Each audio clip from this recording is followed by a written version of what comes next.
We have honored them ever since at cenotaphs and places of worship, in Legion halls and the halls of power. They and all our veterans remind us that great things can be accomplished through cooperation and sacrifice, and that prosperity and stability require vigilance as new threats emerge from without and from within. They are the few living Canadian veterans of the Second World War, now among the most vulnerable to the enemy we all face. Invisible and deadly, COVID-19 is utterly indifferent to courage and past glory. It cannot be reasoned with. But just as Canadian soldiers risk their lives on the battlefield, Canadian scientists, doctors, nurses, and care workers battle on to save those who fought for our freedom and all those who just want to experience more of it, 75 years after the guns went quiet.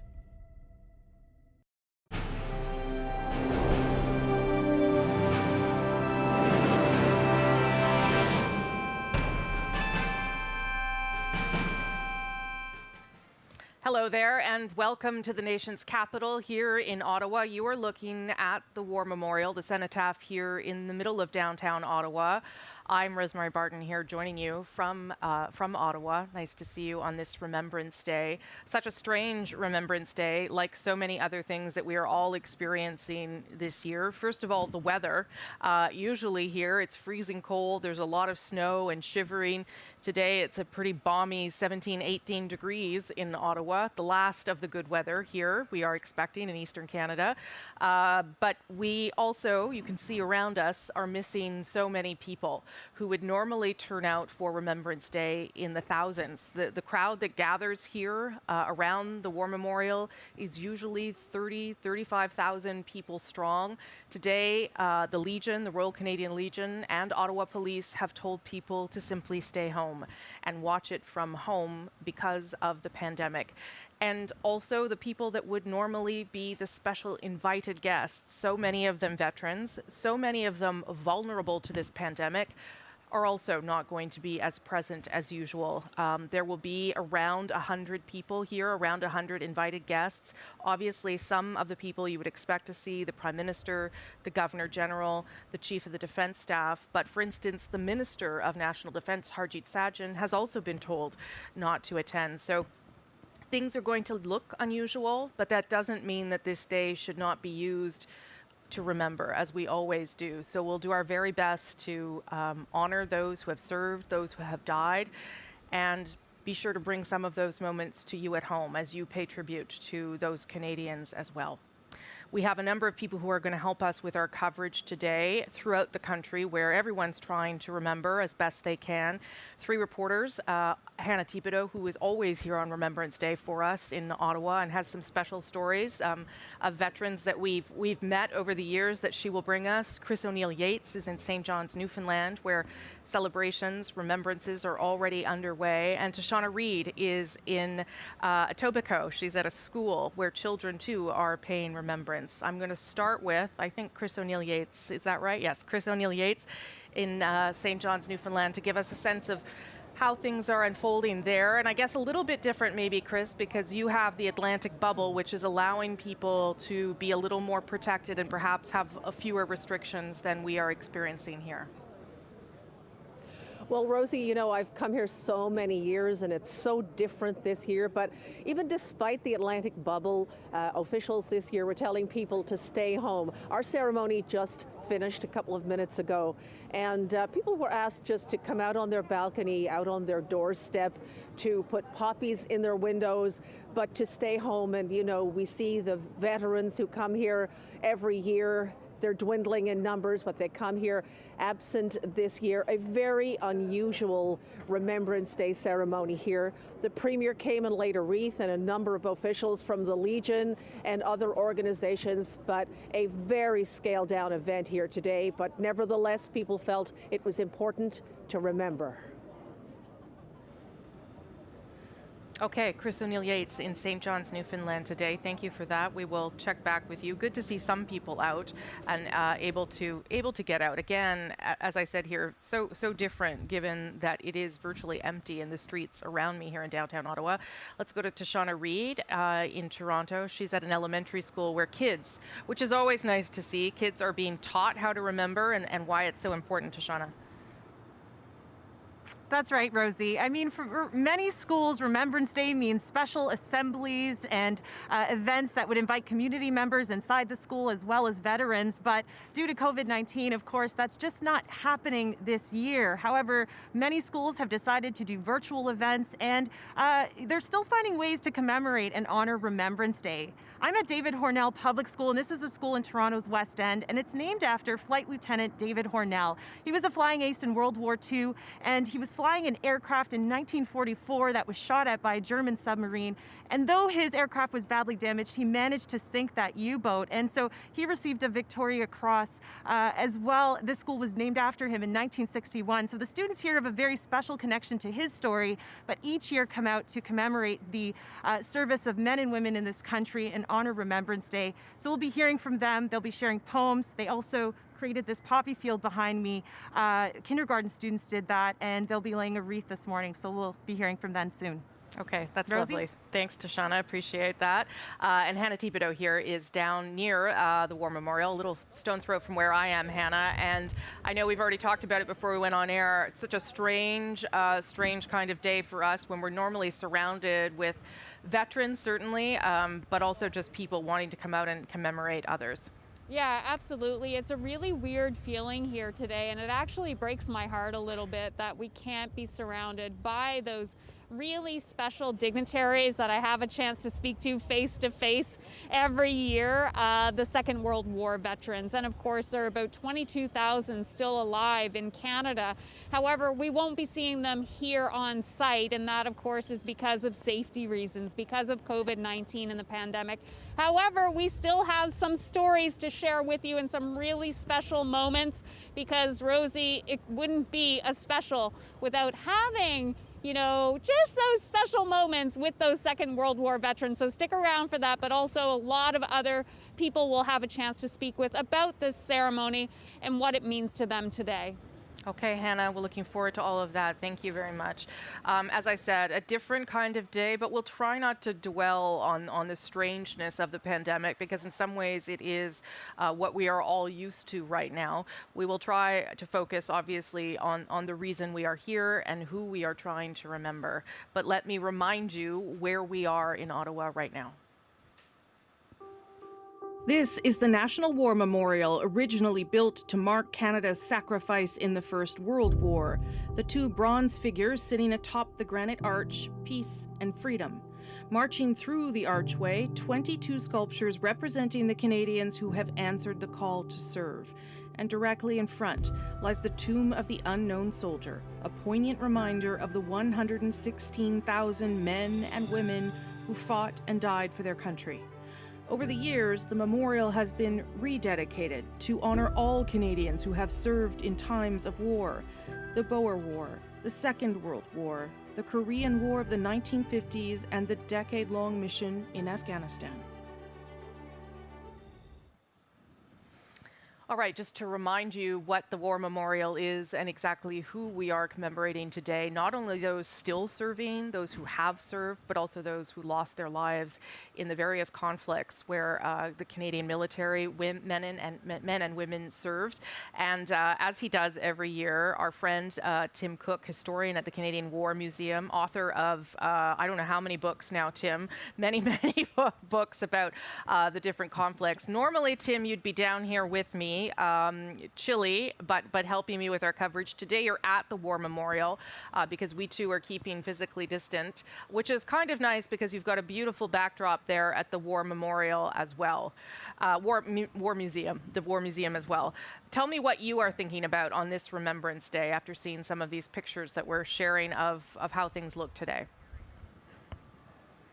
Yeah, Rosemary, good to be back with you, even if we're distant. And I am here at the War Museum. We're very lucky to have worked for almost 20 years now. I'm looking across the street at the Holocaust Memorial. I can see the site of the future Afghanistan Memorial behind me. You see tanks and vehicles. So it's great to be here, but also with you. And this is a day of history. It's a day to reflect upon our shared past, to reflect upon those Canadians who have served in times of war, times of conflict, the search for peace. I'll be reflecting personally on my grandfather who flew in Bomber Command during the Second World War. But I'll also be thinking about those many veterans that I've met over the years here at the War Museum. In my 25 years of writing history, I've always spoken to veterans. I've wanted to hear their stories. They're the eyewitnesses to history, and many of them have passed on now, but there are still some with us, and I think they'll be in my heart today. Okay, and I should say this is the 75th anniversary of the end of the Second World War, which is how the Legion is choosing to sort of frame today's remembrance. And you've written 13 books, Tim. I know you're very humble to say it. And your last one is The Fight for History, 75 years of forgetting, remembering, and remaking Canada's Second World War. Why is that? Why is it, do you think, so poignant for so many people, this 75 years since the end of the Second World War? Yeah, it's an important anniversary, and these anniversaries matter. Of course, this year, as you've already mentioned, COVID has muted so many of our opportunities to come together. And Remembrance Day is really about a day of coming together in groups to bear witness, to reflect upon the past. But we can also do that privately. We can also think of those many Canadians who have served. I think of the millions of Canadians who have a grandfather or a grandmother or an uncle or a brother who served in the Canadian Forces. English Canadians, French Canadians, Indigenous Canadians, New Canadians. It's an opportunity for us to think about all the Canadians who have served, although this year, the 75th anniversary, is so important. And in my new book, The Fight for History, I talk about the ways that we have remembered and often forgotten and neglected our own history and of veterans. But I think more recently, in the last 25 years or so, we have done a better job as a country, as communities, as individual Canadians in really thinking about and reflecting on the service and sacrifice of Canadians. Okay, Tim, thank you again for being here, and I'll come back to you down there at the War Museum where you work, and I'm happy to see lots of people wandering by behind you, so good to see people choosing different ways to remember today. Let me go now to Hannah Thibodeau. I believe she is with Veterans Affairs Minister Lawrence Macaulay. Hannah. Hi, yes, Rosie, thank you so much. I'm joined by Veterans Affairs Minister Lawrence Macaulay. And Minister Macaulay, it's a much different feel today, yes? Well, it's an air of sadness, but of course we know why. Yeah. One of the things I was talking to you about this earlier is you, the Legion, always try to convince people to come to these events. This year, you had to tell them to stay away. What are your thoughts on that? Well, again, it's sad because I fully understand, having been involved in Veterans Affairs for a lot of my career and having a great appreciation for what the veterans have done. It is sad. It's a sad moment, but we know that we're fighting a pandemic and people understand that. But yes, it is sad and it is very different. What's your message to Canadians today and how they should pay tribute and remember those who lost their lives during wars? Well, of course, today I believe, Hannah, that Canadians certainly do pay attention and certainly do pay respect and attend these events, and many people will be watching it virtually today too. But also, I think it's so important when you see a veteran like you see around here, say thank you. Thank you for what you've done. Thank you for my freedom, all of which is so important. And this year, you weren't able to go to the Netherlands to celebrate the 75th as well. So tell us a bit about that and what your thoughts are on it. Well, of course, Hannah, I was there 25 years ago, and of course at that time there was very few First World War veterans able to go, and now of course our Second World War veterans are getting older, and that is so disappointing because they're treated like, well, they're certainly treated as heroes. I mean, thousands and thousands of people come out to pay respect to them. It's just so touching. It's hard to explain, and my experiences with that would bring tears to your eyes, tears of joy and thankfulness, and to have the country so well respected, to have the veterans so well respected for what they did is, you have to see it actually to understand what an emotional experience it is. And I think today will still be emotional for everyone, even with the few numbers of vets here. Minister Lawrence Macaulay, I want to thank you for your time today. Appreciate it. Thank you, Hannah. Rosie, back to you. All right, thank you, Hannah. Appreciate that. And Lawrence Macaulay and the Prime Minister just yesterday, in fact, announced $20 million for the Royal Canadian Legions and other veterans organizations who are also suffering because of the pandemic. For instance, the Royal Canadian Legion was very worried about people putting money in those boxes for poppies over the past number of weeks because there was simply nowhere to put the boxes. So they were hoping that people would make donations on their website. But the federal government yesterday also gave them some emergency funding to deal with the fact that there are fewer donations coming in. The ceremony will get underway soon. It will look in some ways the way it usually does with the regular dignitaries. There will just be many, many fewer faces. And you'll see too that the wreaths have already been placed around the memorial. And that too is because they were trying to keep people apart. So the embassies, the dignitaries, the various Indigenous groups that would normally have a spot to bring up their wreath, those wreaths have all been pre-placed, if you will. I have to say that I don't think my camera will be able to get there because it's sort of outside the tent where I am, but just behind me and to my left, there is an older gentleman, a veteran, who's brought a fold-out chair and has sat himself down there all by his lonesome on the sidewalk, set himself up to watch the ceremony. I'm not sure how he got through the barricades, but he's a veteran, so he did what he had to do. Maybe I can get Hannah to go over and suss out who he is and why he came down. But in the meantime, as we've been talking about, this particular ceremony today is the Royal Canadian Legion designed to celebrate the end of the Second World War. And as we've talked about, every year we lose so many veterans, some of them, in fact, because of the pandemic, certainly, but every year there are fewer of them, about 20% fewer than the year before for our Second World War veterans. And so important to highlight the many things they did and bring you some of their stories. So here's one of them now.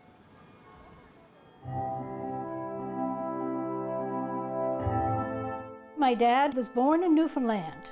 He was the eldest son in the family, and he came to Halifax in 1940, and he immediately was assigned onto a ship, and he made 7 Atlantic crossings.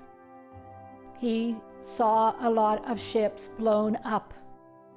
They would have to go silently, no radio contact, and all of a sudden a torpedo would hit a ship. And they were not allowed to stop.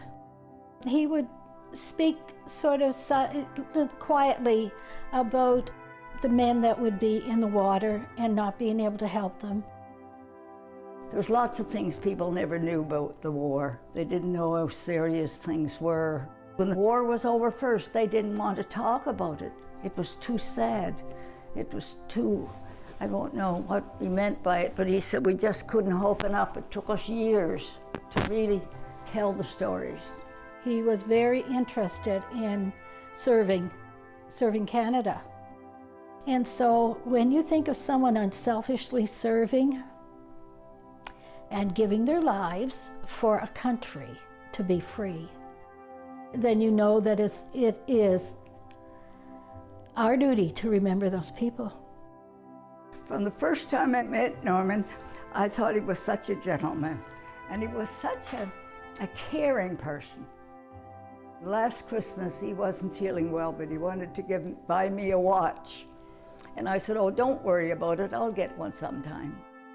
He passed away, but in an envelope he had money so I could buy my watch. He was just so kind and thoughtful. I miss him so, so much.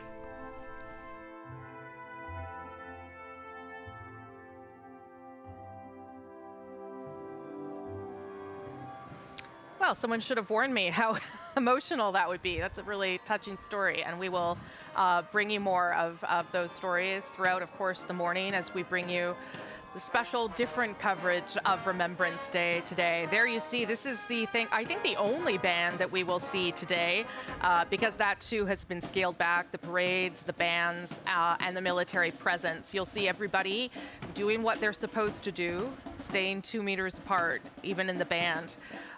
If you look to the right of your screen there, that is Elgin Street, and there are, in fact, some people beginning to gather well back from the many, many barricades that they have set up around the National War Memorial. As I've been saying, the Legion and the Ottawa Police have asked people to watch from home and not come down, but there are some people who have shown up. So in that case, police will make sure everyone is wearing their mask and staying far apart and trying to stay spaced out. So we'll keep watching to see if more people show up through the day. As we've been talking about too with the pandemic, so many of the veterans that we would see here today sitting down throughout this ceremony are themselves some of the most vulnerable to the pandemic. They have been exposed to it, and many people between 60 and up, 70 and up, have contracted the virus and died. This has happened particularly in long-term care homes, of course. And that too is where the military has had a role with Operation Laser, where back in the spring, the beginning of this pandemic, the military was called into particularly long-term care homes in Ontario and in Quebec to act as support workers to help people stay alive, quite simply. So the military not just there for Canadians in moments of conflict, but in moments of crisis like we are in right now. And so on that point, let me bring in Dr. Samir Sina. He is the Director of Geriatrics at Mount Sinai Health System and University Health Network Hospitals. And I've spoke to Dr. Sina many times before, but thank you for joining us on this special day, Doctor. Thank you for having me.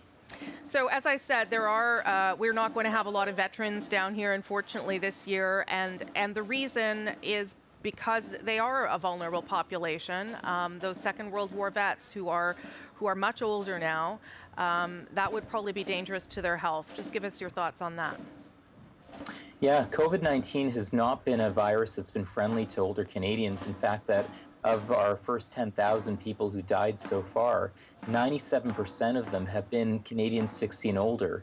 And especially for our oldest veterans who are in their 90s and even centenarians now, their risk of dying is about 25%. So we've really seen that it's such an unfortunate year because so many can't participate in such an incredible day of remembrance and respect. And that's tough, especially when this is such a historic year, being the 75th anniversary. Well, I have to wonder too, Doctor, whether that is difficult for their mental health. A lot of veterans come down here to see their friends, to remember moments in their life, and I wonder, what would be your concerns around how they live this day on their own or maybe with their family, given that they're not down here? I think it's important that days like this are days when veterans can come together, as you said. It's the camaraderie, it's that it's being respected publicly and being shown that support. And I'm just glad that yesterday the federal government put out the $20 million to recognize that even not on Remembrance Day, when people can gather safely at a Legion Hall or get together, these are the things that really are supporting our veterans in their mental health. And knowing that they have the support of the nation is important, especially when they can't be as visible today on such an important day. And maybe before I let you go, Doctor, I'll get you to talk about how the military has helped us through this pandemic in those long-term care homes. It's ongoing, but the deployment ended back in July. The Red Cross has picked up a lot of that work. But talk to me about how significant it was to have the military there to lean on in that moment of crisis at the beginning of the pandemic. I think that it's a great example of how our military are really here to serve Canadians and protect us, not only, overseas, but also in this sense from ourselves. We were not well prepared.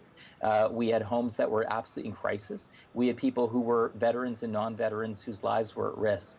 And the bravery, many got sick during that service, but the incredible work they did, not only in saving lives, literally, but also raising Canada's consciousness of how poor the state of long-term care is, I think was vital. And I again, it just, my heart goes out to the service that these men and women put in to protecting us from ourselves and from others.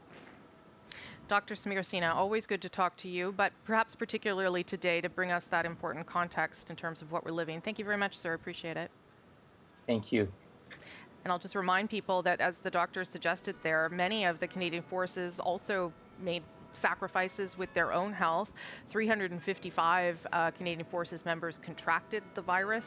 More than 300 of those are all resolved now, but they also put themselves at risk of getting the virus, and that did indeed happen over the course of their over the course of that operation inside long-term care homes. So that's important to remember today.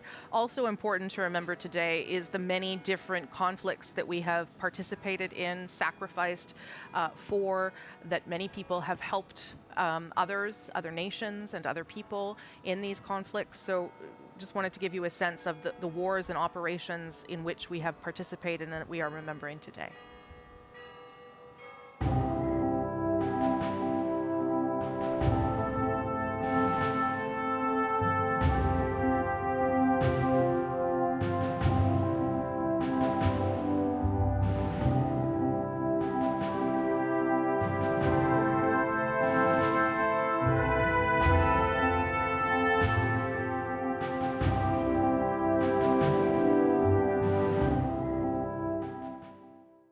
Some of those numbers sort of staggering when you see them. You've learned them, you remember them, but to be reminded of them on this day, heartbreaking as always. And as we've been talking about, not as many people here to remember, but we know so many of you are at home doing that right now with us. So we thank you for that. I believe Hannah Thibodeau is down with the Chief of the Defence Staff, Jonathan Vance. Hannah. Hi, yes, I am, Rosie. Thank you so much. I'm joined by the Chief of Defence Staff, General Jonathan Vance. Thank you for your time, and it's always a pleasure to see you here on Remembrance Day every year.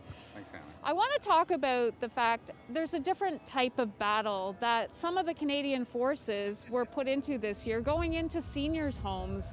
Right. Talk a little bit about that and what that means to, be part of something like that during a pandemic. Well, I think it's a point of pride for us that we will do what the nation requires us to do to defend Canadians. And although we think of the defense of Canada and a more typical employment of the military, honestly, the defense of Canada can take many forms.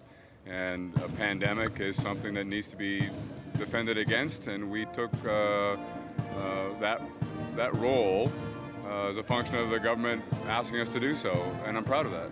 And it was such an important role. We thank them for doing that for sure. Also, it's a lot different here today. Tell me what it feels like for you.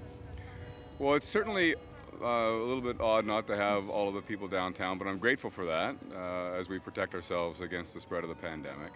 I'm also grateful for the City of Ottawa to allow us to continue to put on a ceremony like this, even with the risks of the pandemic. I think we're doing it as safely as we can. The troops are spread out, and we're still able to honor our veterans. It's incredibly important that no matter what is going on, we remember our veterans. We remember this moment. We have that moment of silence. I also think that it's comforting to people that we can still do some of these normal, important, national moments, even though there's a pandemic. I think it adds to our resilience, this sort of resoluteness that the Canadians are known for. I'm very proud of that. What is your message to Canadians? Of course, they're not allowed to be down here today, or they've been asked not to attend. And how do you tell them to send that thank you to our veterans? Well, I think the 11th hour counts no matter where you are. So why don't we all pause and remember, do that 2 minutes of silence. The War Memorial is here every day of the year, and you can come down when it's safe to do so and gather, stand by the Tomb of the Unknown Soldier and remember. I think maybe this year, given that people will be with their families at home, a good moment to talk a little bit about the sacrifice that has been made over the years by those who serve the country. Make it a family moment. And I think the remembrance that will happen there is just as important as if you were down here. General Jonathan Vance, always a pleasure to speak with you, and thank you for your service as well. It's an honor, Hannah. Thank you.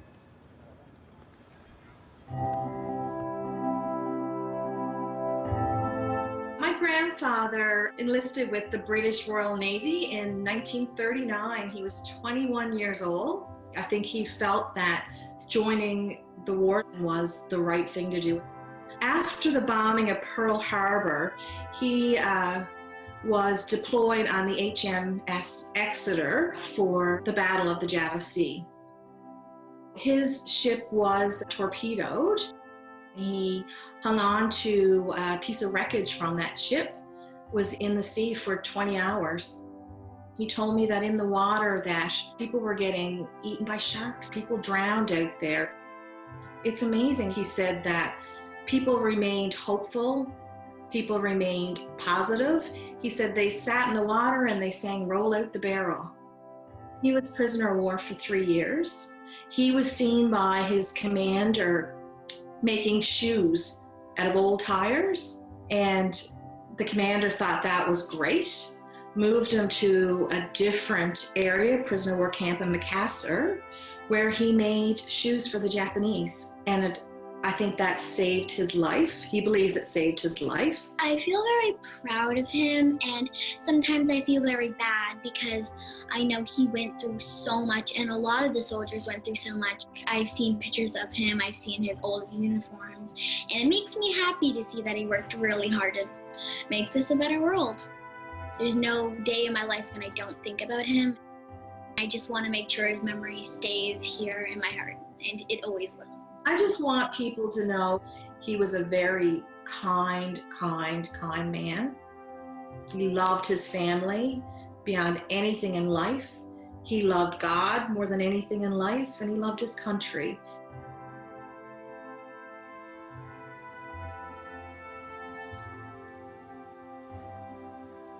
Another touching story of a Second World War vet, and we will bring you more of those, of course, through today's ceremony and until the ceremony, the official ceremony, gets underway at the top of the hour.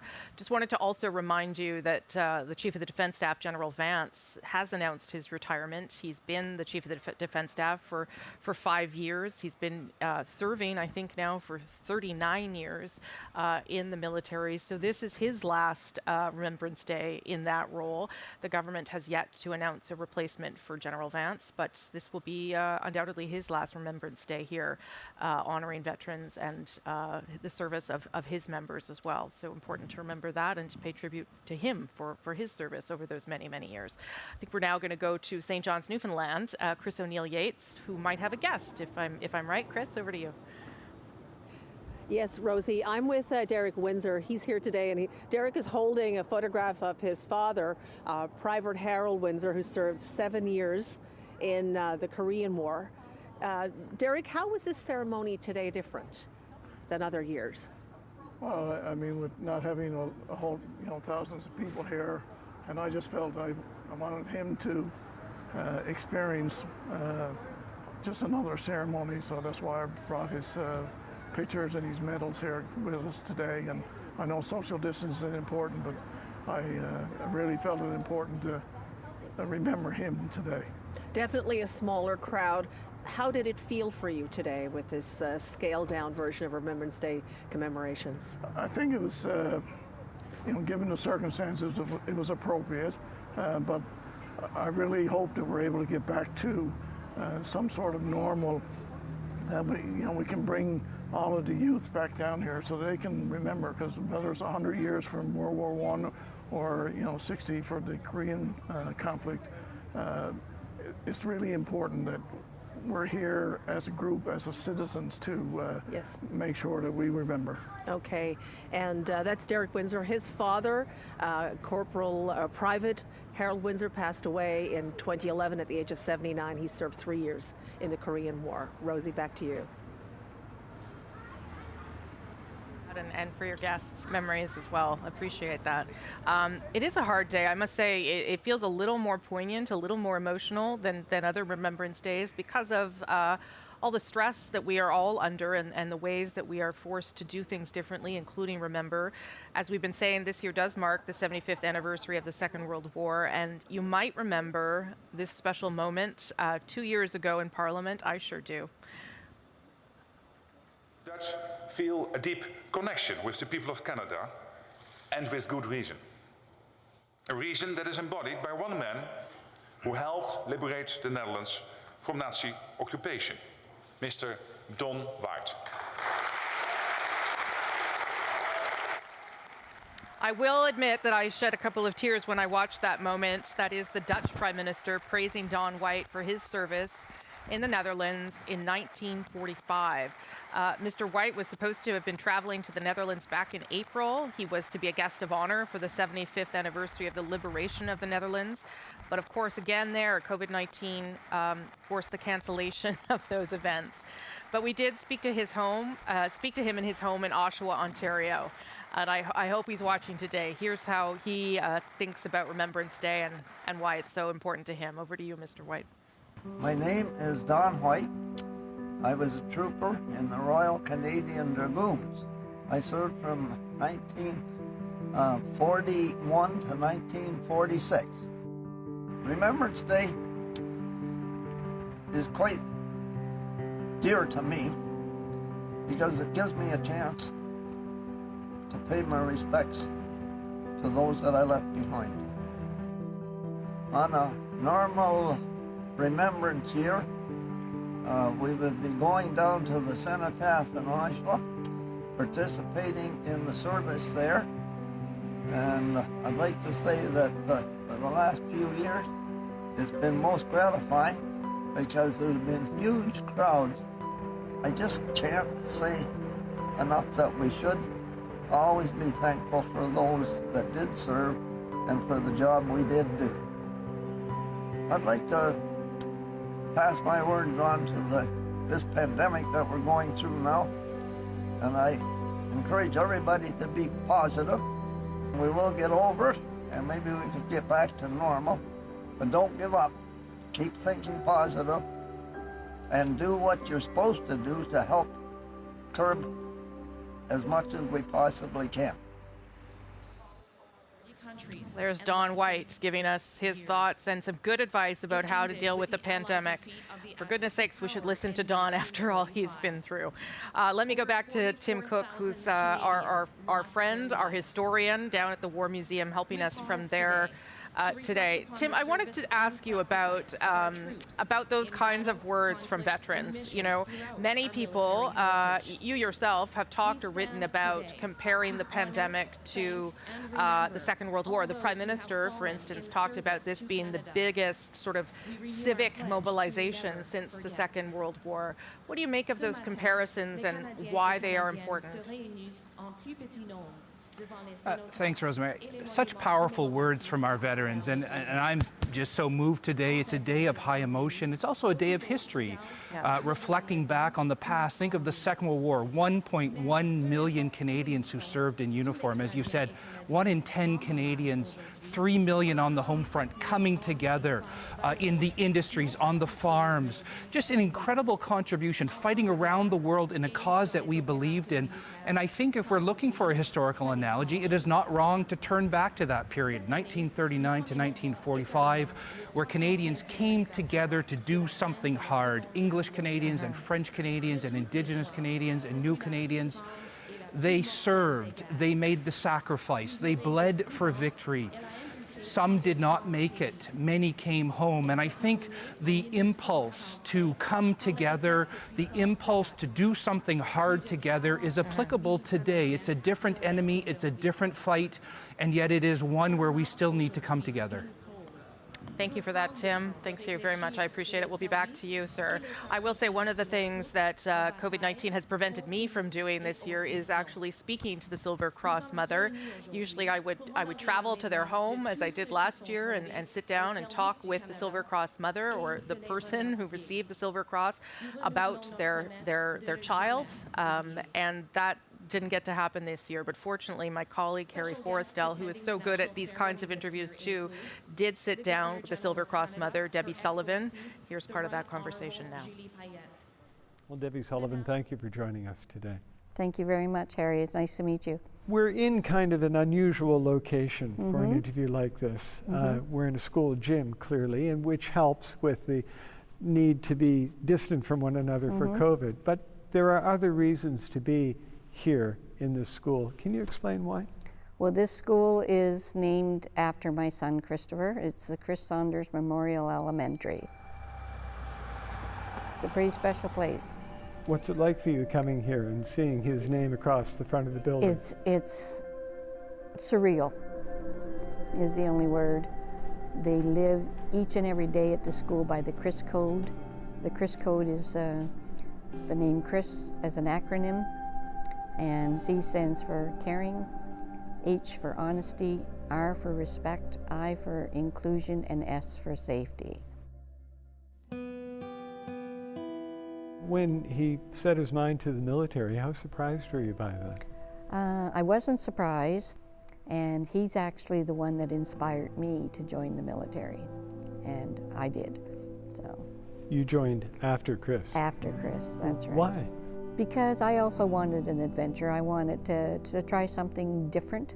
What did he say when you told him you were going to join? Oh no, don't embarrass me. Don't embarrass me. Yeah, that's what he said, don't embarrass me.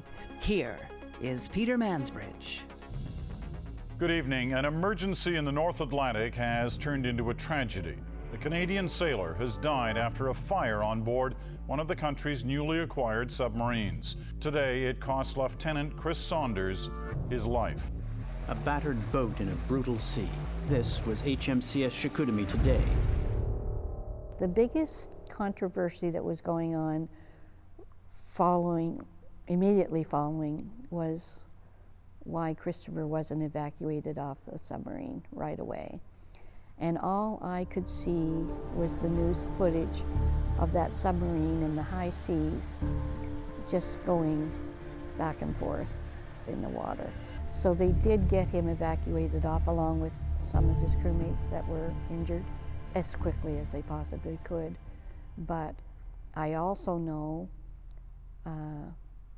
because of the coroner's report, that it wouldn't have mattered if Christopher had been evacuated off within minutes. It wouldn't have mattered. The damage was already done. It was just a very tragic accident. You have 2 grandchildren, Chris's sons. Do you talk to them about their father and what? On occasion. The boys know all about their dad. Luke didn't get to meet it. Well, he met his dad, of course, but he was a newborn infant, so I'm sure he doesn't remember him, but I'm pretty sure Ben does remember him. So what will you be thinking on Remembrance Day as you carry that wreath to the Well, my first thought will be of my son, and I will also be thinking of all the other families who had lost their loved ones. I'll be thinking of all the veterans, and because of COVID, I'm really not sure exactly how things are going to work. I know that it will be different, and I may not get to meet some of the veterans who are still alive, but I hope I do, because I just want to thank them. Yeah, thank them all for their service. Well, you've been very courageous and very kind in speaking to us and in sharing Chris's life with us today. I want to thank you very much for that. Thank you very much. I appreciate the opportunity. That's Debbie Sullivan, the National Silver Cross Mother, with our colleague Harry Forrestal. Thanks to both of them and to our producer, Michael Draypack, who does always a lovely job putting those stories together. Then, of course, the Silver Cross Mother is sort of the emblematic figure of all of those who have lost spouses and sisters, brothers, children throughout all of this. So important to hear from them. And the Silver Cross Mother, one of the few people who will be here today as we wait for arrivals of dignitaries. Again, the Prime Minister will be here, as will the Governor General, Julie Payette. And even though things are reduced, you will still see some of the normal parts of this ceremony that you would expect to see today. One of the things that we will not see, however, is the fly past. The weather, which is actually pretty good. It's fairly warm and not raining, is still extremely cloudy. And so the fly pasts have unfortunately been canceled for today, which is always another lovely moment in this ceremony. But listen, we're living with what we have this year, and we will take time to honor those as we can. I believe we have a young girl right now, because as we know, Shauna Reid is off at a school, an elementary school near Toronto, talking to kids about how they're remembering. And so we have one of them reading a poem. My recipe for peace. 2 cups of love. 1 cup of friendship. 1 teaspoon of sharing. 1 pinch of family hugs. Mix together and serve to everyone. Oh, I needed that, Shauna, because there was a lot of sadness, but to see that little girl with the paper bigger than her own head was pretty lovely. And you have someone else there with you now, so I'll toss it over to you. That's right, Rosie. You just heard from Habiba. She shared her recipe for peace. It was definitely a sweet moment. And many students this morning here at David Hornell Junior Public School have been sharing their poems and their readings. I'm joined by one of those students. This is a 5th grader named Hannah Rose Koverick. And Hannah, you wrote your very own reading today. Would you like to share some of that with us? Yes. I wrote about the sacrifices that people made for Canada so we could be in peace. I wrote about some of the people that wanted to be in war, but sadly, because of the color of their skin or because they were a different part of the country, they weren't allowed. And some people didn't have people that they loved come home when they should have been at home safe, and it's something we should always remember. Why was it important for you to honor and write this for this Remembrance Day? Because it's something we should always be proud of, and we should just be proud to have a country that's in peace today and be proud about it. And Hannah, of course, this year looks very different than what you normally would be doing. So tell us a bit about how students have changed things up this year to honor Remembrance Day. Well, we've learned a lot more about it. We've wrote a lot of stuff about it, and we've wrote a lot about it. Well, you've done a wonderful job, and thank you so much for speaking with us. Rosie, it's been great to hear from these young students. Back to you. Shauna, thank you for that, and you can thank Hannah from all of us here as well. Thanks for sharing all of that. I believe we are going to Hannah Thibodeau, who is with a fellow that I had the pleasure of talking to back in the spring, Bill Black, who is a Korean vet and quite a lovely character, a lovely man, Hannah, so I'll hand it over to you. Mr. Black, you served in Korea. Can you tell me a little bit about that?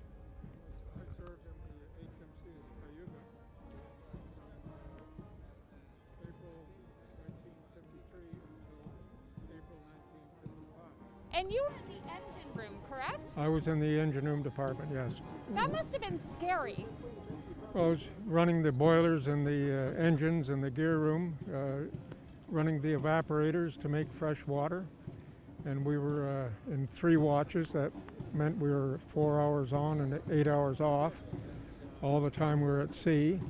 And if we were doing plane guard with the aircraft carriers, the engine room department often moved into 4 hours on and 4 hours off, because our ships had 3 boilers and we had to flash up another boiler to get the extra power so we could drive the ship at 40 miles an hour.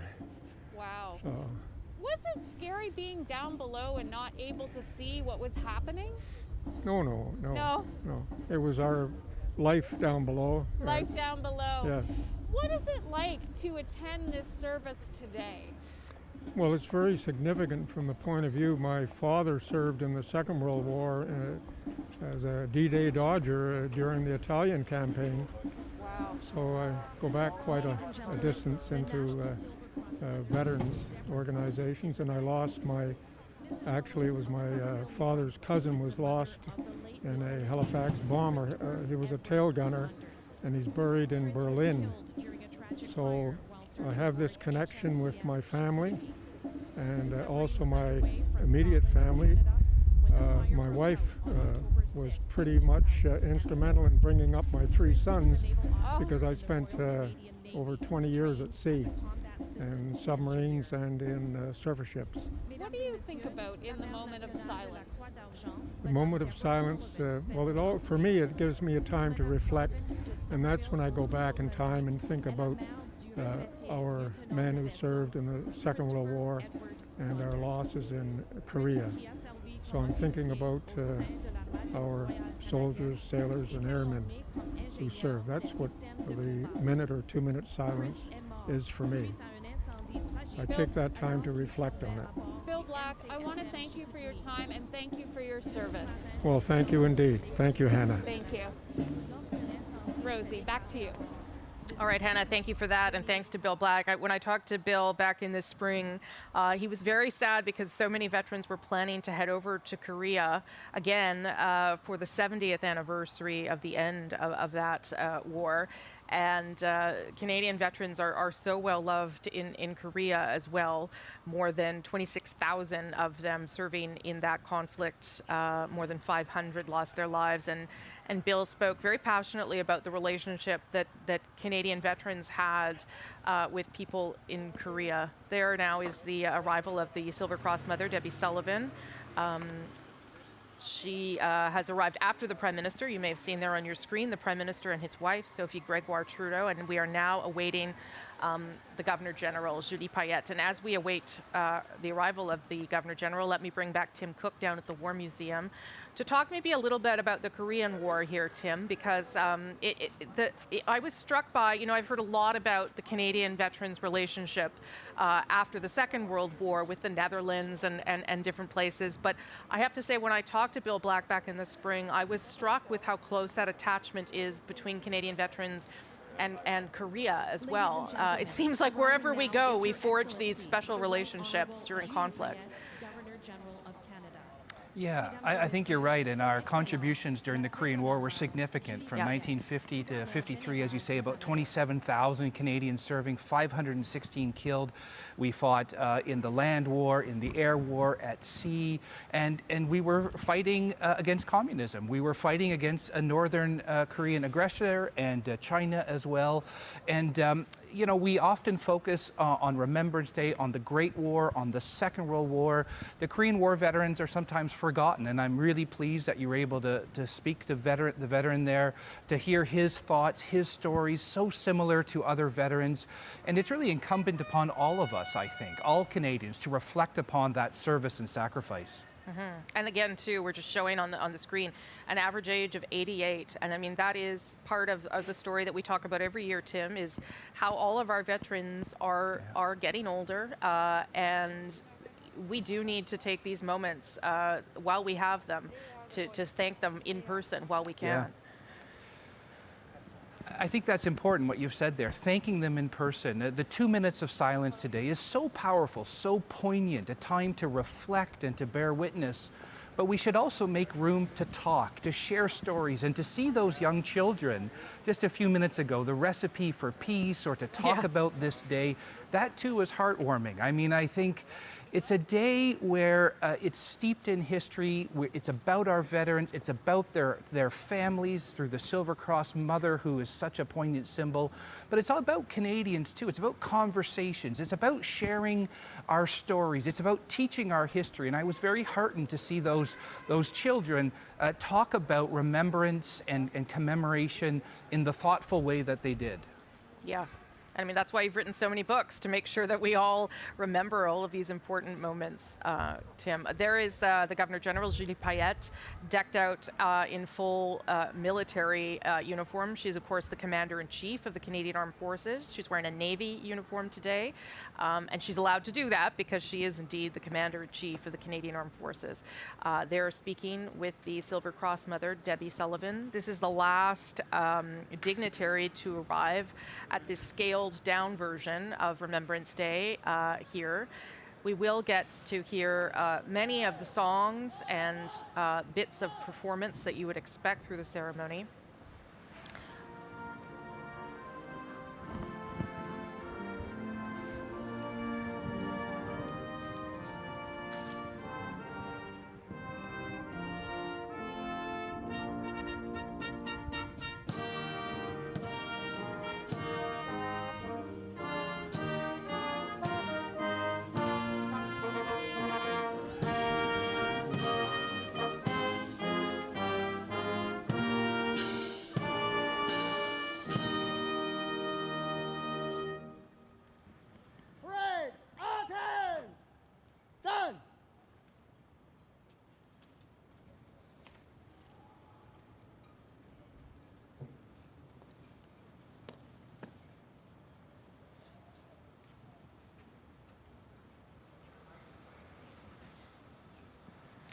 The Ottawa Children's Choir, who would normally all be here to perform O Canada, are also not here as they would usually do. In fact, there's just one member. I think there's two members of the choir. They're each going to sing a song. O Canada will be sung by Biza Kenny, accompanied by the Central Band of the Canadian Armed Forces. But obviously the whole choir can't be here because of the pandemic. And as I've said previously, many of the wreaths that would be deposited around the War Memorial after the ceremony have already been placed there in advance. Wreaths that are sent in by embassies, dignitaries, Indigenous communities, First Nation bands, the Métis, the Inuit. Those wreaths already placed there, although the dignitaries will place their own wreath. Normally they would have someone accompany them up. That too, not going to happen this year as we wait for the ceremony to get underway with O Canada being sung there by Biza Kenny. You can see at the ready at the microphone.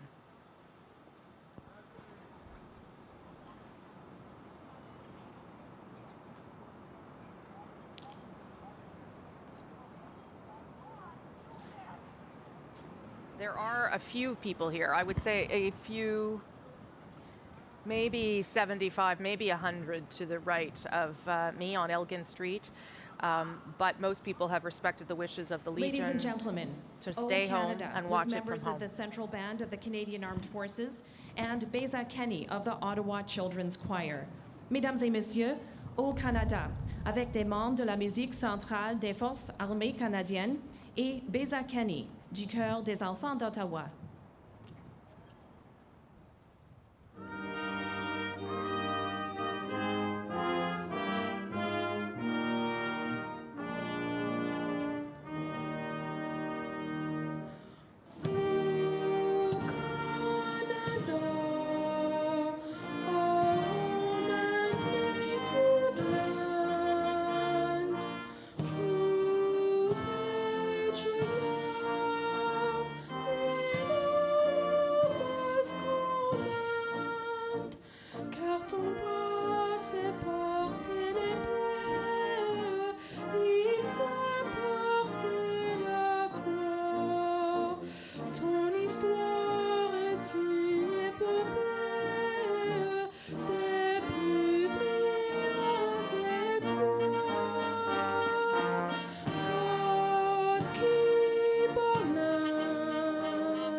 They shall grow not old, as we that are left grow old.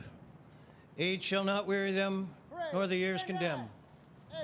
At the going down of the sun and in the morning, we will remember them.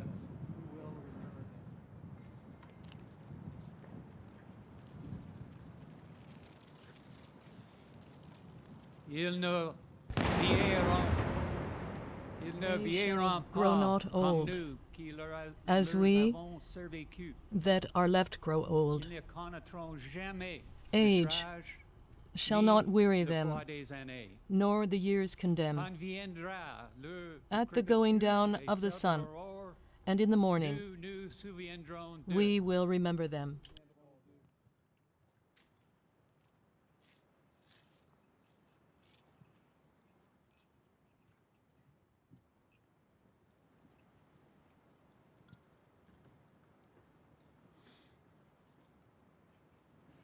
Kida ma jish te yesh is koshiang, das ke ji appetizing.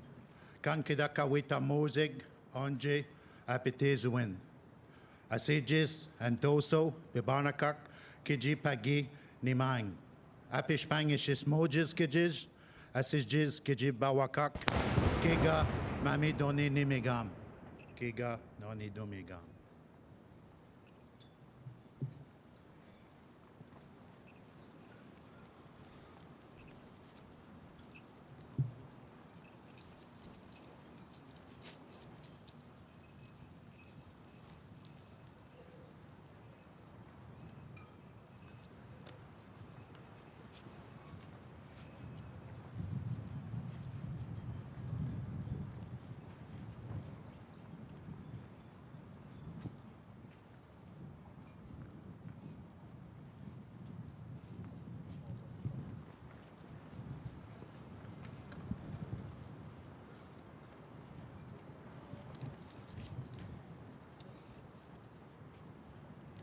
Today, when we would hope to gather in person in greater numbers to honor the service and sacrifice of so many in the cause of freedom and peace, we must do so separately. Our distance from one another diminishes neither our gratitude nor the inspiration we draw from the example of these heroes we name on this day aloud or in the silence of our hearts.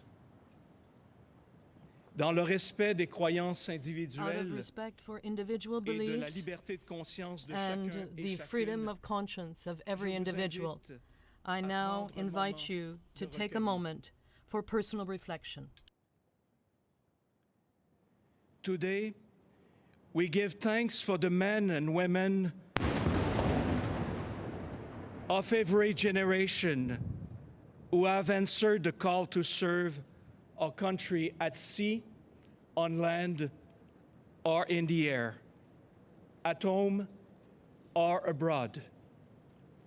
We give thanks for those who continue to serve.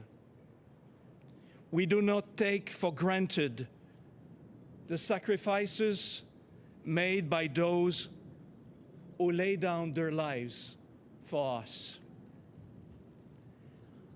En cette année qui marque In le this 75e year, anniversaire marking the 75th de la fin anniversary de la bataille of de the end l'Atlantique of the Atlantic et Battle des jours de la victoire and the en Europe et au days of victory in Europe Nous nous and souvenons Japan, des marins, we remember the des sailors, the des soldiers, aviateurs and the airmen qui ont été déployés pour la who cause were de la paix. deployed in the cause of peace. Puissions-nous rendre grâce pour la May détermination we pay la tribute to force them for their strength et la volonté and qui leur their furent will nécessaires pour faire that was face necessary aux terribles épreuves to de la face guerre. the terrible trials of war. It is with gratitude that we remember our veterans and serving members who suffer, who have suffered injuries in body, mind, and in spirit. May we be compassionate to those who put an end to the struggle of their lives, those for whom suffering was so great and despair carried such weight.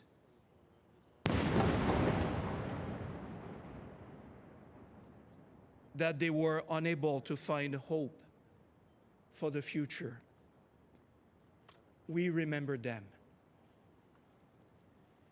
Nous prions pour les dirigeants de ce monde. We pray for the leaders of this world and of our country, for our sovereign, Elizabeth II, Queen of Canada, the Governor General, the Prime Minister, and the Chief of the Defense Staff.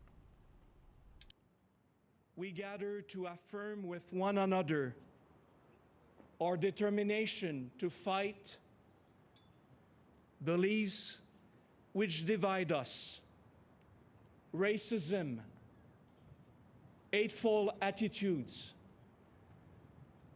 and the use of violence.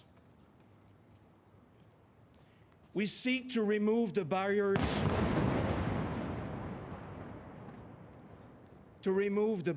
of division through a spirit of reconciliation and service. On this day when so much has changed since the last time we gathered, may we be comforted by the words from Her Majesty the Queen to Canadians in the context of this pandemic. Hope is to be found in the care given to the vulnerable and to those in need. Hope is to be found in the care given to the vulnerable and to those in need.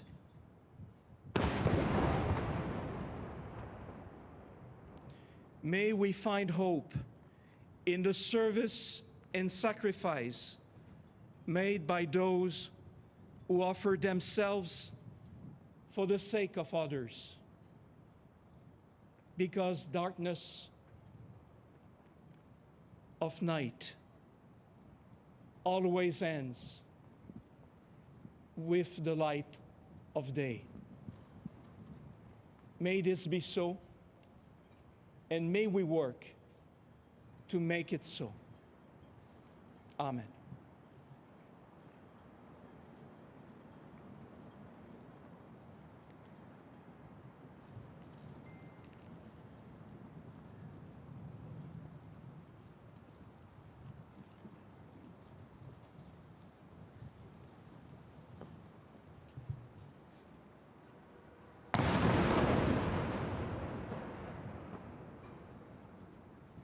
Ladies and gentlemen, the Vice-Regal Party will now begin placing their wreaths. Mesdames et messieurs, le cortège vice-royal déposera maintenant les couronnes.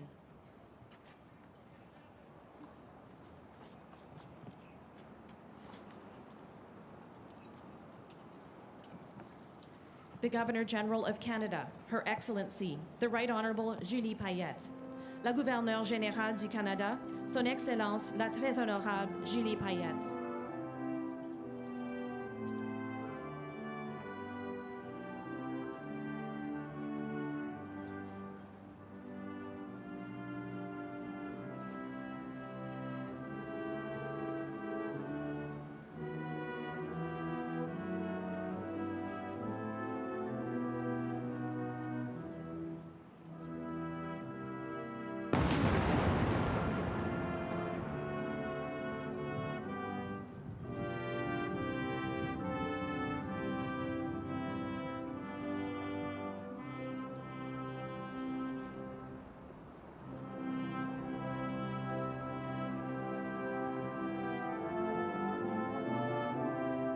The National Silver Cross Mother, Mrs. Deborah Sullivan. La Mère nationale de la Croix d'Argent, Madame Deborah Sullivan.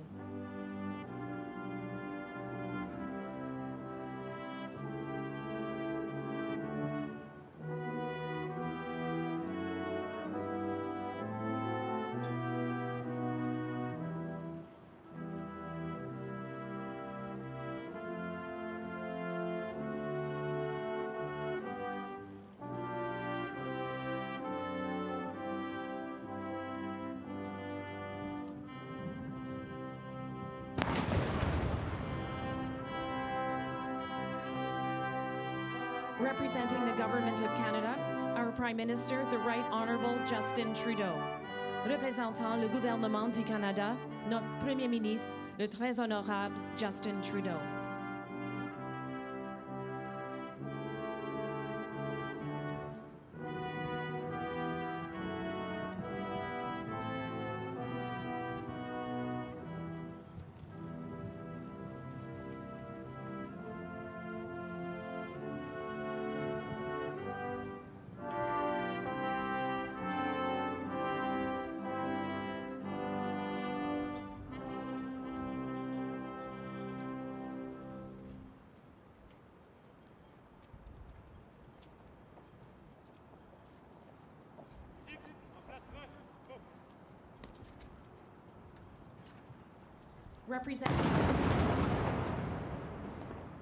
Representing the House of Commons, the Speaker of the House, the Honourable Anthony Rota.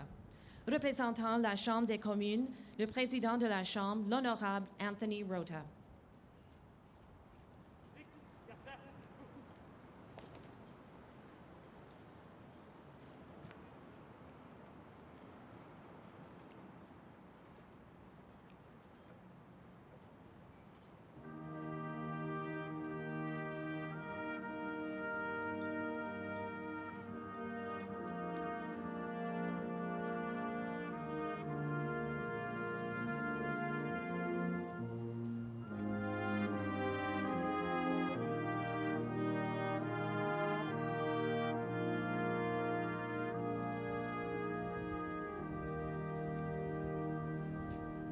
Representing Veterans Affairs Canada, the Minister of Veterans Affairs, and Associate Minister of National Defence, the Honourable Lawrence Macaulay.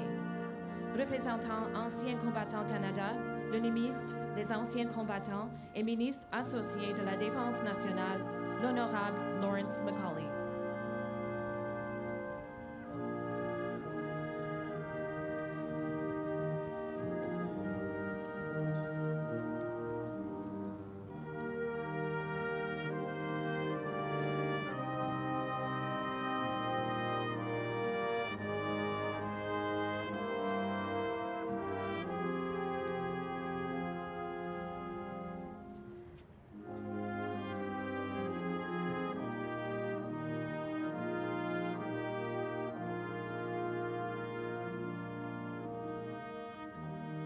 The Chief of the Defense Staff, General Jonathan Vance. Le Chef d'État-Major de la Défense, le Général Jonathan Vance.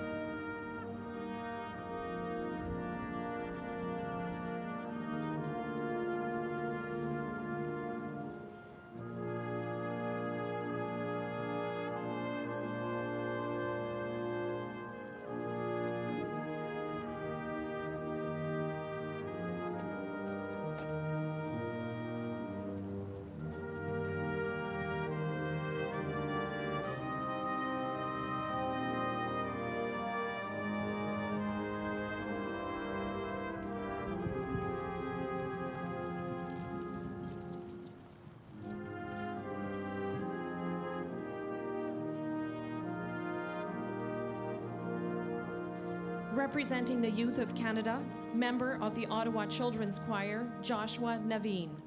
Représentant la jeunesse du Canada, membre du Chœur des Enfants d'Ottawa, Joshua Naveen.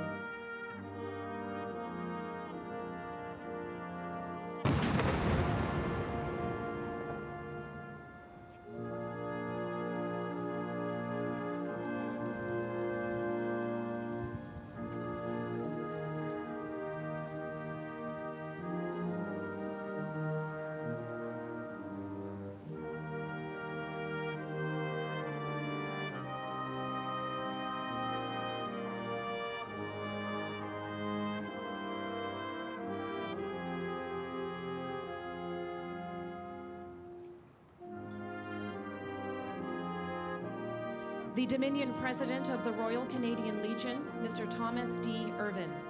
Le Président national de la Légion royale canadienne, Monsieur Thomas D. Irvin.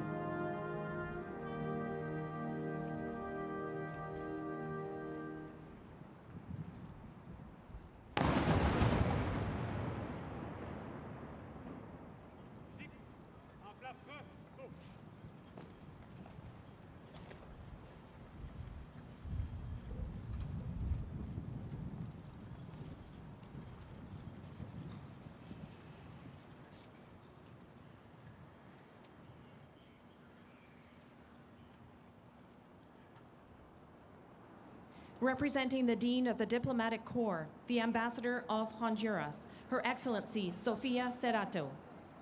Représentant le doyen du corps diplomatique, l'ambassadrice du Honduras, Son Excellence, Madame Sofia Cerrato.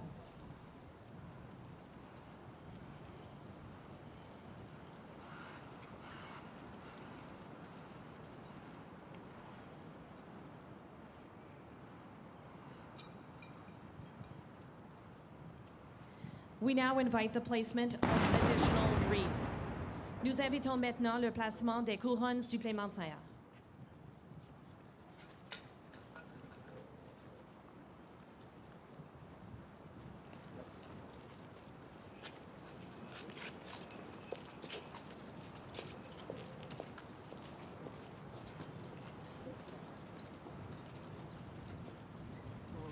Korea. No, Korea. Korea. Okay, go.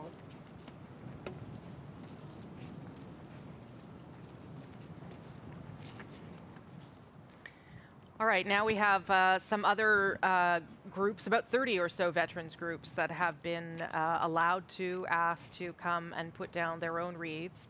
There are about 400 or so wreaths that have been placed around the base of the monument in advance. Normally this would be the time where there would be music and you would see lots and lots of people come up with a wreath that they had paid for, frankly, because it's money that goes towards the region, to the Legion rather, to honor their community, their group, an embassy.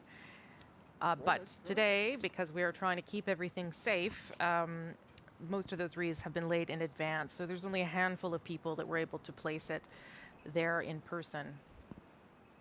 I should tell you as well that one of the sentries, so the soldiers that are standing at attention around the war memorial, a woman by the name of Captain Olivia Carbonneau, was one of the members of Operation Laser. That's the military's response to COVID-19.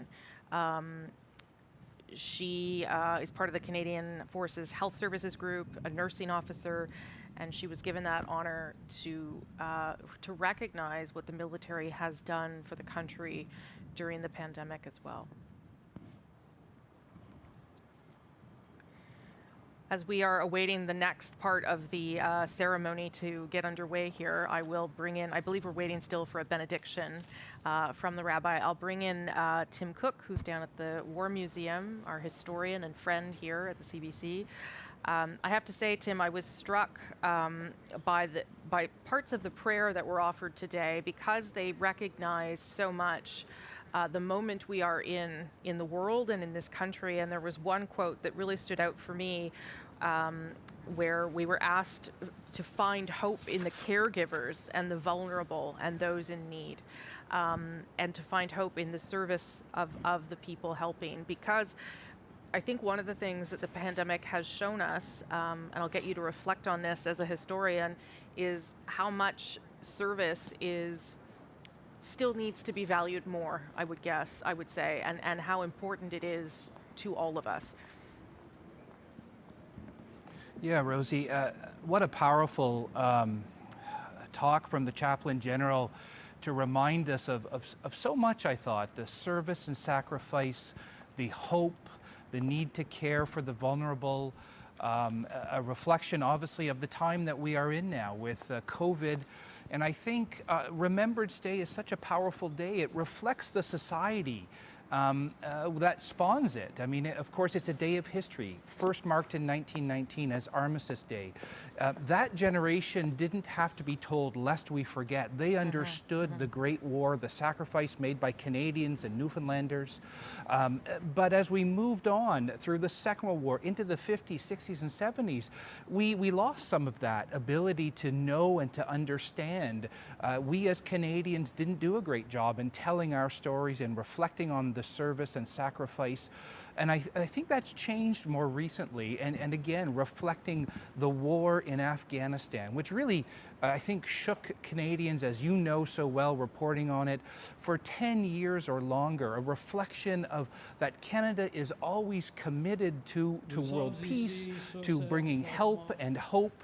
And we hear that today reflected back to us in these powerful words spoken by either members of the Canadian Forces or those eyewitnesses to history, the veterans, or the young children as well. Yeah.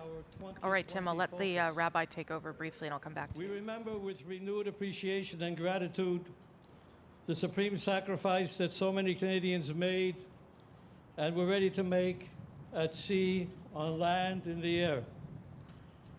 We are grateful to the fallen, the wounded, the survivors, the war-bereaved, men and women, Anglophones, Francophones, Indigenous peoples, veterans belonging to so many religious and ethnic communities. Older and younger veterans who are gathered today in virtual connection, but really in virtue-laden unity, in mutual respect and admiration. We are suffused with gratitude to you for putting your lives on hold and at risk in order to eliminate tyranny and defend liberty. We applaud your dignity and bravery in battle, your selflessness and your embrace of Canada. We acknowledge you as true heroes to whom we are eternally indebted. Today, we are not at war, but we are in a battle for our individual and collective health and well-being. And we are in this battle together. It is a battle we can only win when we are together. Those of us who never really went through war now have a better idea of what it means to be separated from loved ones. Every one of us has been separated from loved ones. We did not choose this separation. Circumstance imposed it upon us. Our veterans, whom we remember today and always, they chose to fight for our country, for our freedom, knowing that it meant separation from family.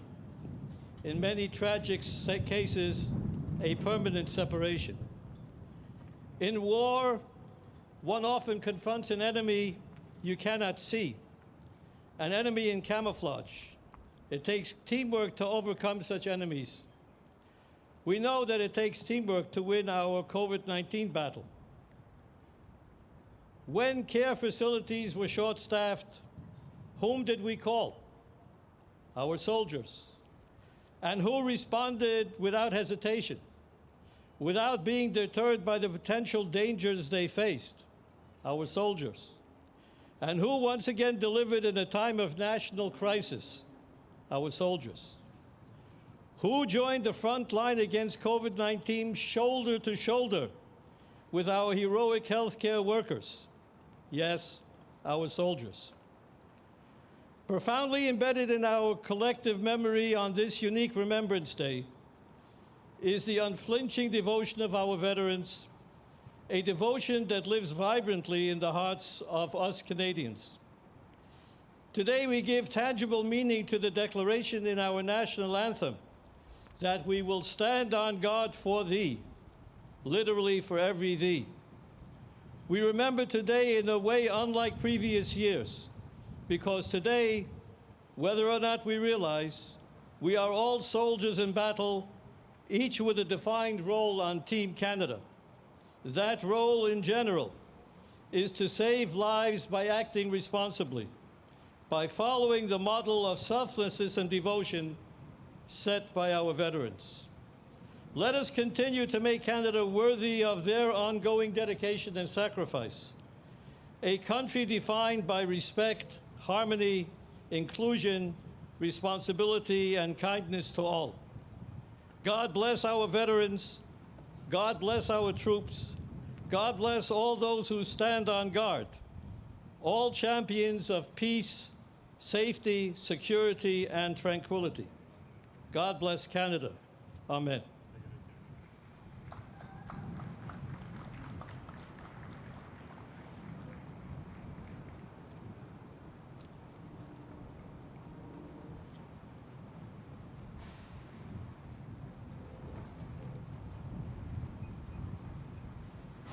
Ladies and gentlemen, God Save the Queen, with Maria Delaney of the Ottawa Children's Choir.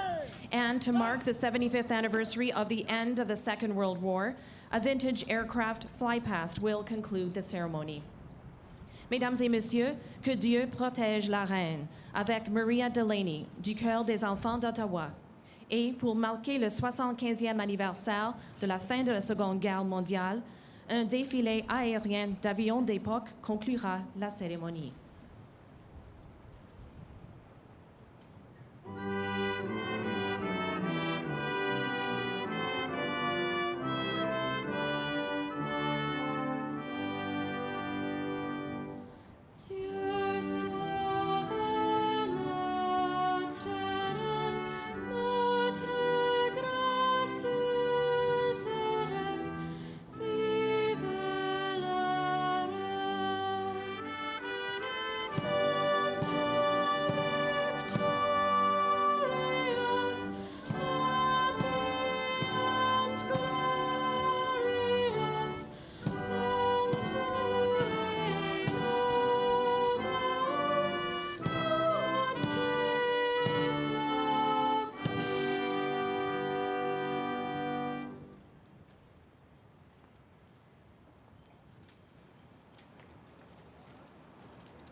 Unfortunately, due to the weather, the flypast has been canceled. Le défilé est annulé. Thank you for your attendance at the National Remembrance Day ceremony. Today, as a grateful nation, we stand in collective remembrance of all who have fallen in the military service of Canada. May we never forget. Please stay in position while the Vice-Regal Party departs. Merci d'être parmi nous à l'occasion de la cérémonie nationale du Jour du Souvenir. Aujourd'hui, à l'occasion où notre nation reconnaissante exprime à l'unisson le souvenir de ceux et celles qui sont morts au service de notre pays. N'oublions jamais. Veuillez rester en place pendant la sortie du cortège vice-royal. All right, that marks the end of the official ceremony here in Ottawa, in the nation's capital at the War Memorial. This is the moment not only when the dignitaries would leave, but they would also take a moment to shake hands with the many veterans who would be seated and crowded around the memorial.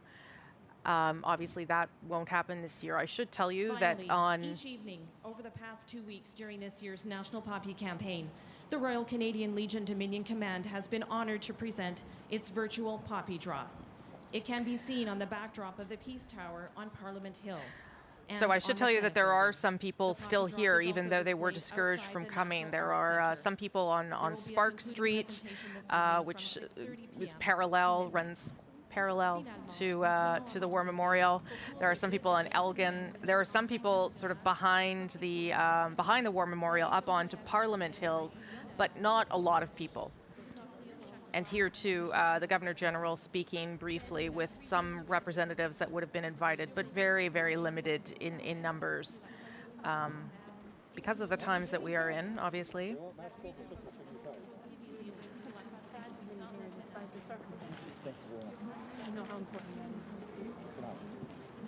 We'll just listen in a little bit, even though it's hard to hear with people talking in masks. We'll do our best. Good to see you. Nice to see you again. Looking sharp today. The usher of the Black Rod. Thank you, Your Excellency. I salute you. I salute you. Thank you for being here. And at least it's not raining. But you've seen worse. A naval officer. Yes. I'm proud of you. Absolutely. As you can see, I am proudly wearing the Navy uniform today. And I did too. Well, the Navy says it's the best one. Are they right? You're absolutely correct. Sir, thank you for the service for Canada. Thank you very much. Sir, how are you? Thank you for representing the RCMP. Men and women in uniform, serving the country. Thank you. Sir, comment allez-vous, monsieur? Très bien, madame. Vous venez de quel endroit? Militaire et la GRC. Je suis vétéran de la GRC. Excellent. De Gatineau. Alors, vous allez poser la gerbe avec monsieur Oui. Porto. Oui. Oui. De Gatineau. Oui. C'était en honneur. On honore ici, en cette journée, vous savez, tous les hommes et toutes les femmes qui servent en uniforme, qui ont servi et qui servent encore pour le Canada. Alors, vous en faites partie, monsieur. Merci pour votre service.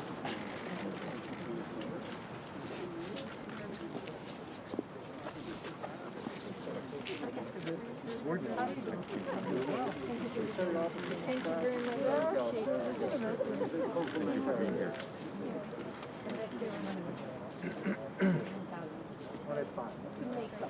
The dignitaries are, we'll chat a little bit with people here, and we've been eavesdropping as much as we can with masks and a few people there. And then the official ceremony will be over there too. We would normally expect bands and parades of people to walk by. That won't be happening. I'll bring in Tim Cook as we see things wind down here again. Tim, a historian down at the War Museum this year, where normally he would be with me. I will say I also thought Rabbi Bulka's benediction was also lovely and touching and very of the moment, where he talked about how we are right now forced to be separated. We are, within our families, but remembering separately, and made such a poignant comparison to people who chose to leave their families, who chose to separate. To go into service. And I think that's probably something we maybe don't talk about enough too, that separation within families, how long it went on. We heard earlier with our Korean War vet, Bill, that he was at sea for 20 years on and off, leaving his wife and children behind. You want to talk a little bit about that and how it's really families that are contributing to military service, not just the member. Yeah, I think this is an important day for us to reflect on the families. You and I have talked about this, and often it's emblemized through the Silver Cross Mother, through loss and grief, but we should also reflect upon all of those military families to this day that see their loved ones, wives or husbands, going off in places of peril to serve our country. And I think that's worth reflecting upon. Think of the Second World War. If you enlisted in 1939, you were away for 6 years. In the First World War, could have been up to 5 years. And I think we often think about the physical injuries or the mental injuries, and we've talked a bit about that today, but of course war imprints itself. We have a much better sense on those service personnel who come home. But it also imprints itself on the families, and I think really important words today to think about all of those who are impacted by the incredible service of Canadians in uniform, both those who give so much, but also their families as well. It also really speaks to sort of the limitations of the comparison between the pandemic and military service. The pandemic is something that has happened to us, that we are living with, whereas war, yes, it happens to us, but military service is something you choose to do. And that sort of selfless act is not the same as what we are doing. Although, that meme or that phrase has been out there through the pandemic, Tim, that, your grandparents fought for your freedom. Surely to God, you can stay on the couch for a few months, So I know people like to make the parallel, but there are similarities and important differences too, I guess is my point.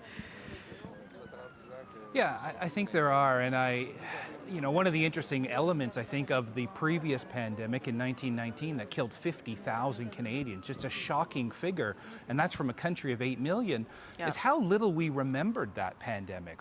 We didn't build the same memorials. Think of the thousands of memorials across this country, the National Memorial where you are right now, overseas memorials like Vimy Ridge or Beaumont Hamel. We didn't do that for the pandemic in 1919. I suspect going forward, when we are on the other side of this, when dawn breaks, as the Queen has said, we will reflect a little deeper on how we will remember this as individuals, as groups, as a society. I don't think we're going to build thousands of memorials, but I'm staring at the Peace Tower right now from the Canadian War Museum. It houses the books of remembrance to 118,000 Canadians who have fallen in service of this country. I wonder what we will do on the other side of this. You're right to point out, I think, that these are two separate events, but as we live really through something quite unprecedented for us in this generation and those who are living now, we are looking for historical analogies. We're looking for times when we fought against a great menace and when we came together. And I think that there is something both to be grasped from our shared history, but also that, that we are living in very different times. Yes, my producer, Phil Ling, did point out that after the First World War and after that during that pandemic, on Victory Day, many people came out onto the streets to celebrate, as you would expect them to do at the end of the First World War. However, because there was a pandemic, it did cause a spike in cases they saw a few weeks later, and that's part of the reason, obviously, people were told to stay home today. But it shows you how history does, in times, repeat itself. But the excitement of that moment, obviously, forced people into the streets. You can understand the joy they would have felt. But it did cause an outbreak in the pandemic at that time as well. So. Just an interesting thing to think about. Yeah, as the Governor General makes her way off here, I just wanted to take a moment, Tim, to talk about the contribution of Indigenous Canadians to the military as well, something that I always like to take a moment on November 11th to remember, because it's so vital to many of those battles as well. It is indeed, and we talk more now, thankfully and rightfully, about our Indigenous service personnel. About 4,000 who served in the Great War, about 4,000 again in the Second World War, in the Korean War. You know, they served in a time when they were still those who lived on reserves, wards of the state. They couldn't vote, and that's quite remarkable that those Indigenous Canadians felt the need to serve king and country, sometimes serving so that they would be fighting for more fair and equal rights coming home. And we've seen that. Veterans of the World Wars, I think of Tommy Prince, I think of Francis Pegmagabo, I think of Philip Favell, all Indigenous veterans who served their country, who were recognized, and they have said this, as equals when they were serving in the forces and then coming home and being treated so poorly. And they were at the forefront of the fight for Indigenous rights in this country. Veterans have always used their well-earned status as veterans who have served the country to then fight for Indigenous rights. And I think that's an important thing for us to reflect upon on this very important day.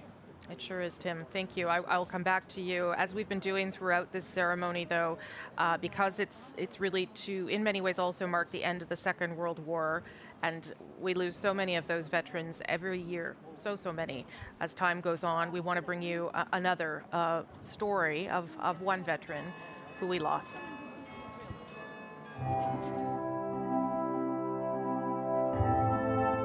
Norm was born just outside Winnipeg, Manitoba, and joined the service when he was 19 years old. He was in the Royal Canadian Horse Artillery, and he then joined the RCAF Telecommunications and was stationed in the Arctic. And he's written some amazing stories about his experiences. He was one of the oldest veterans still living in Canada. If he hadn't broken his hip, I'm sure he would still be with us. He walked to the local market every Friday afternoon to get his favorite items like buttermilk and tangerines, semi-sweet chocolate. He was very reluctant to accept any recognition for either his service or his birthday, or no, he didn't want anyone making a fuss over him, but we wanted to make a fuss. He was such a kind and positive person. He could have been a grumpy old man, but he wasn't. He would always kid about how when he went, he'd go like a pistol. like a pistol shot, he'd say. On Remembrance Day, Norm would typically go to the Legion, step up to the bar and get a shot of Jameson whiskey and raise his glass in honor of his fallen comrades. He called me friend, and I'll be forever grateful for that. He was a very courageous soldier and served Canada well.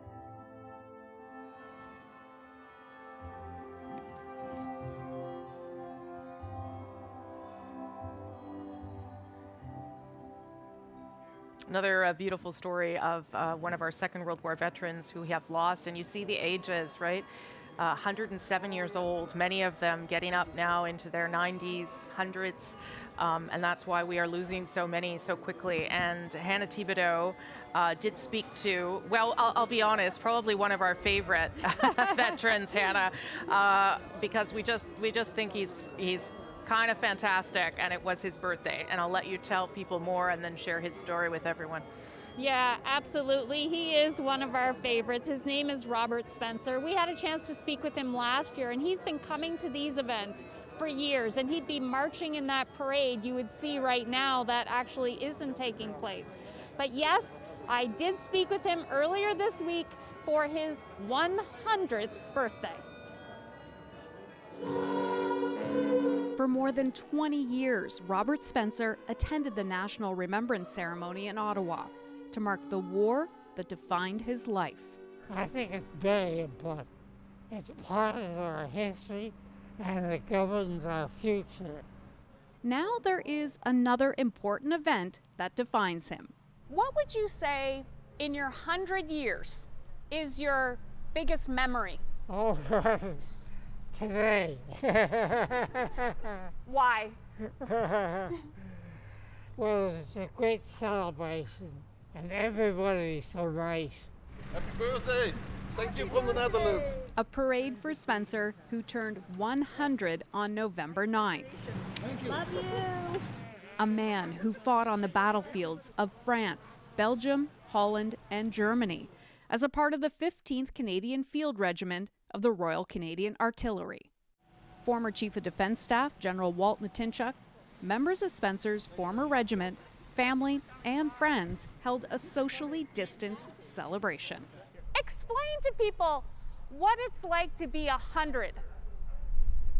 You're grateful you made it. In 2019, Spencer returned to Normandy, where he landed when he was just 23, only weeks after the D-Day landings. He had many close calls during World War II. On one occasion, his tank driver got shrapnel in the heart, killing him on the spot. Standing beside me. We had some tough battles.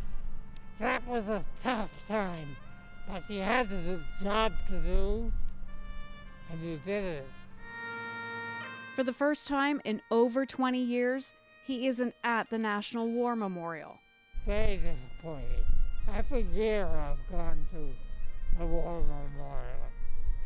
Not this year. Terrible. It's very disappointing not being able to do what you wanted to do. Be close to people. Oh, I would just feel rather lost, but there's nothing to be done about it. Just have to cope with it. But I will miss it. Just being there, sharing the memory with others. I can't do that now. Like all years since the war, Spencer will take time to reflect.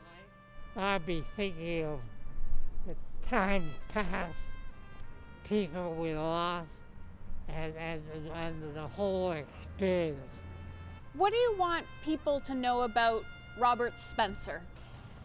Oh, just know that he was a nice guy.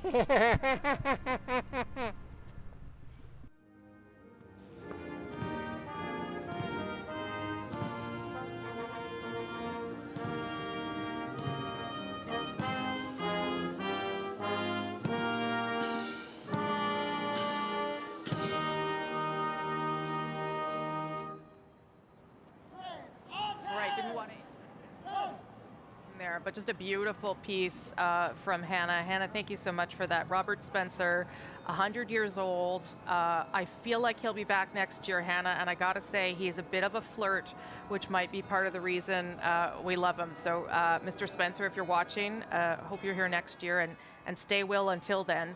Second World War veterans are, on average, 95 years old, but they are tough. So I don't doubt that Mr. Spencer will join us next year when things are better. Let's go to Tashana Reed now, back in Toronto. She's at an elementary school where they are celebrating. And Tashana, I think you've got a student with you.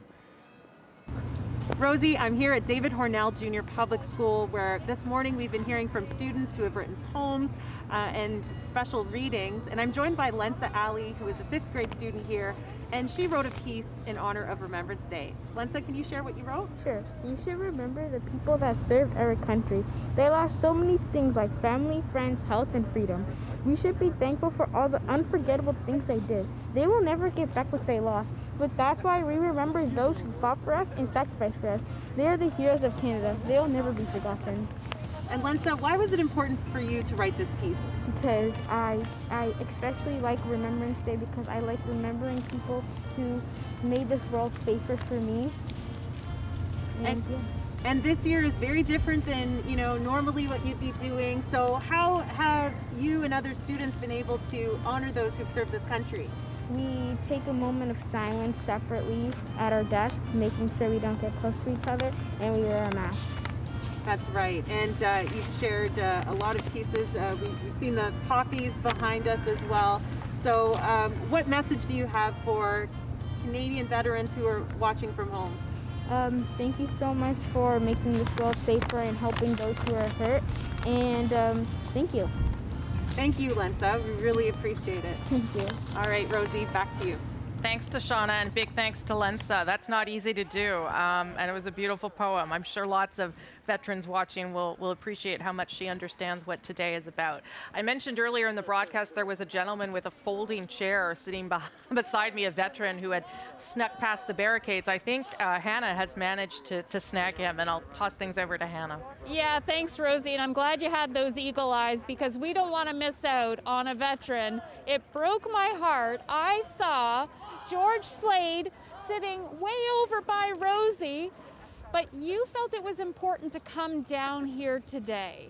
You were in the Korean War, but you felt it was vital you be here today. Tell people why. Well, it's about the people that have served and are serving, as well as those that have passed away, died in battle or due to injuries after. We got to honor the veterans, the ones that have been active in war, those that were available to fight in war, but possibly never got there, but they were ready. And for those, let me think for a moment. You take your time. Tell me what it's like to be here during this time of a pandemic. Well, it's extremely frustrating, and I'm sorry to become the center of attention. It wasn't intended. I came here because of the Oh, that's okay. Don't worry. I came here because of these people and the ones behind us, and I truly believe in that we must pay attention to the military and our country. I don't know how else to put it. My father was in the Royal Navy before as a boy seaman, came to Canada, joined the artillery, field artillery, like those guns behind us, and he was wounded in Ypres in 1916. Wow. And as a result of the wounds, he had come back to Canada later on. And he joined the Royal Canadian Naval Volunteer Reserve at the beginning. The first ship, Niobe, was given to us from England. It was sold, and that's the same ship that he served on while in the Royal Navy. So you have a long history in your family, military history. Yes, my grandfather was Royal Navy as well, as an armorer for 28 years. That was back in the 1875 to 1900 range. So George Slade, I'm so happy that you took the time to bring your folding chair, which we have over there, for you to come down and watch the service today. I can't give you a hug, but I could give you an elbow. Thank you for your service, sir. It was my pleasure to talk to you and to have you on today. And I hope my friends will forgive me in the sense that it was not intended, and I appreciate taking part in it, but it's quite embarrassing. No, we appreciate having you, and I know they love having you down here as well. Okay, well, thank you. Thank you, sir. All right, Thank you. Rosie, back to you. All right, thank you, Hannah. Yeah, you can tell Mr. Slave that humility, I know, is part of being a veteran, but none needed here today. Hannah Thibodeau, thank you for your wonderful coverage, as always, giving voice to so many veterans with such respect and honor. I appreciate it every year. All right, obviously it's been a different Remembrance Day. We've talked about that. Many veterans have died, and some of them, in fact, because of COVID-19. Veterans like Len Newton, here is his life remembered. My name is Tony Zanetta. I am Len Newton's nephew. Len passed away on April 23rd, 2020 due to complications from COVID-19. He was days shy of his 98th birthday.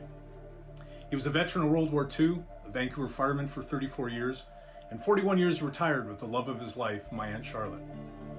My uncle was irreverent, possessed an amazing sense of humor and ability to tell a story. He was a character larger than life.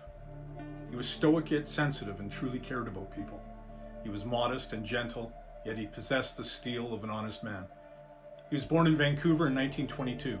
At 19, he enlisted in the Royal Canadian Navy and was assigned to the HMCS Sudbury as a stoker, with his designated battle station on the depth charges. In 2019, he returned to Halifax from Vancouver to tour her sister ship, the Sackville, now the Canadian Memorial. He delighted the crew with his stories from back in the day. After surviving the Atlantic convoys, Len was discharged in '46 and joined the Vancouver Fire Department. A man very proud of his chosen profession, he retired with 34 years service at the rank of captain. He lived at home with Charlotte until the end, making children's toys and keeping the garden. He would horrify the neighbors by climbing ladders at age 97 to clean the eaves and to put up the Canadian flag on Dominion Day. He was always very childlike in his qualities and his love of life. But he was a man of great dignity, poise, and armed with a sense of humor and a twinkle in his eye that could charm anyone. He was a true Canadian hero, selfless, loved and respected by all who knew him. Let me go back to Tim Cook. Tim, I've got about 30 seconds for you on a final thought on this day. Rosie, thanks for that. A day of a very different day for us. I reflect upon, you and I have often talked about visitors laying their poppies on our unknown soldier. I don't think that's happened today, but something important has happened. I think the debt that we owe to our veterans, those who have served, those who are still serving in the military, and their families. And I think that we together, all of us, have paid our respects and have borne witness. Thank you very much. Thank you for being here, Tim, and I know you've curated a special exhibit down at the War Museum, and people can go and see that anytime safely. Thanks for being here, as always. Tim Cook, historian at the National War Museum, and here I am again at the National War Memorial. As we, again, you see people, some people will come up to the Tomb of the Unknown Soldier there and lay a poppy, but again, it will be in diminished numbers, and people will take their time as we remain physically distant during this difficult time. My thanks to the entire crew here who put today together, to Tashana, to Hannah, to Chris O'Neill Yates. It is always an honor to be here with you on this day as you remember, in these strange times, important, now more than ever perhaps. I'm Rosemary Barton for CBC News. Thank you for watching.